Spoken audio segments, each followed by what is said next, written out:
தில்லைவாழ் டீச்சனரே அதற்கு ஆராதனை செய்து அந்த தில்லைவாழ் டீச்சனரை எடுத்து வந்து என்னுடைய சிரத்திலே வைத்து அங்கிருந்து எடுத்து வந்து மாணிக்கவாசகர் கரங்களில் மீண்டும் சென்று அடைய வேண்டும் என்ற சிந்தனை இது வரைக்கும் யாருக்காவது கொடுத்தாரா?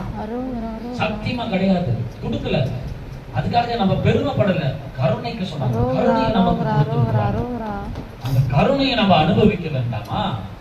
அந்த கருணை அப்போ இவனே எழுதியது, இவனே சொன்னது, சிவனே எழுதியது. நம்ம பாண்டிச்சேரியில் இருக்குது, 3ஆம் நூற்றாண்டு. அங்கெல்லாம் இல்ல, திருவண்ணாமலை திருப்பரத்துறையில திருவடியிலே வைக்கப்பட்டு ஆராதனை, நான் சொல்றது சத்தியமான உண்மை. எப்ப அவன் திருவடியிலே வைக்கப்பட்டு ஆராதனை செய்யப்பட்டு அந்த ஓலச்சுவடி எப்படி அடியார்கள் எல்லாம் சிரத்திலே வைத்து அடியார்களோடு கொண்டாடி மகிழ வேண்டியதோ அதே போல அதே தில்லையிலே அடியார்கள் படைசூழ அதே ஓலச்சுவடியை எடுத்து பவனி வந்து அந்த கூத்தபிரானோடு ஐக்கியமானானே, அதே ஓலச்சுவடி எடுத்துதான் ஐக்கியமானா, இதே ஓலச்சுவடி எடுத்துதான் நேற்றும் ஐக்கியமானா. அன்றைய நிகழ்வு நேற்று நடந்தது என்றால் இந்த ஓலச்சுவடி சொல்ல சிவபெருமான் எழுதியது.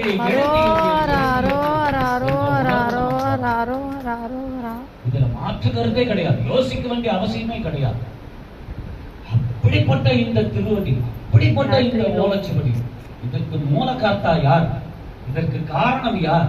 அன்றே எழுதி வைத்திருக்கிறார். ராமசாமி அல்ல, மணிவாசகர்.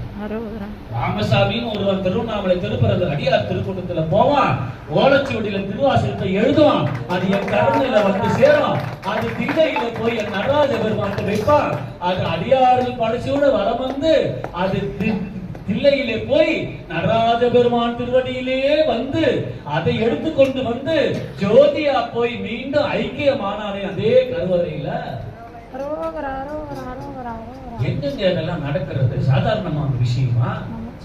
ஆசைப்படுறதெல்லாம் நடந்துருமா? வாழ்க்கையை ஆசைப்படுறது நடக்கும். நாளைக்கு நம்ம இப்போ ஸ்வீட் சாப்பிடணும்னா இப்போ வாங்கி வந்தா நடந்துரும். ஆனால் இறை விஷயத்துல நடக்குமா? கருணை வேணும்னா உடனே கொடுத்துருவானா? அருள் வேணும்னா அப்படியே நடந்துருமா? இதையெல்லாம் நமக்கு செய்யணும்னு சிந்தனை இருந்தால் கூட இப்பெல்லாம் சொன்னமே பல்வேறு காரணங்களால் அது நடக்காம போயிருக்கலாமே. அப்ப நம்மளுடைய சிந்தையிலே கொடுப்பதெல்லாம் யார்?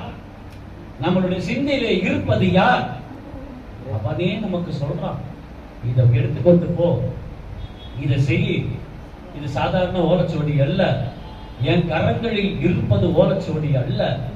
அப்ப பாருங்க, மணிவாசகர் கரங்களில் ஒரு ஓலச்சுவடியை எழுதிவிட்டாலே அந்த ஓலச்சுவடிக்கு சிவபெருமான் திருவடியிலே கூத்தபிரான் திருவடியிலே இடம் கிடைத்தது என்றால் நீங்கள் வாராவாரம் வந்து அவனை தொழுது தொழுது திருவாசகத்தை ஓதி ஓதி அவனை மகிழ்விக்கிறீர்களே, உங்களுக்கு எல்லாம் அவன் திருவடியில் இடம் கிடைக்காதா?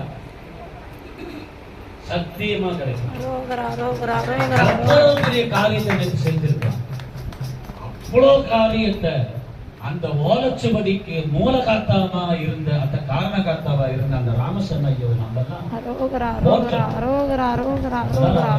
அவரை இன்னைக்கு நம்ம போற்றிதான் என்ன பேரானது இன்னைக்கு அனுபவிக்க போறோம் தெரியுமா? எந்த ஓலச்சுவடி சிவபெருமான் திருவடியிலே வைத்து ஆராதனை செய்து ஜோதியாய் ஐக்கியமாய் கருவறை உள்ளே போய் வந்த இந்த ஓலச்சுவடியை நீங்கள் ஒவ்வொரு சிரத்திலும் பாகமாகவே நாம் பாதிக்கின்றோம். மூலியமாகவே ஒவ்வொரு சிரத்தையும் வைத்து வைத்து வைத்து இந்த பேரானந்தத்தை நீங்க அனுபவிக்க கிடைக்க போற பேரானந்தம் நம்ம தேகத்துக்கு புண்ணியம், இந்த தேகத்துக்கு வேற என்ன புண்ணியம்? அதனால் அந்த குஞ்சித பாதமாக பாதிக்கின்ற நம்மளுடைய திருவாசக ஓலச்சுவடி ராமசாமி ஐயா ஒருவராக வந்து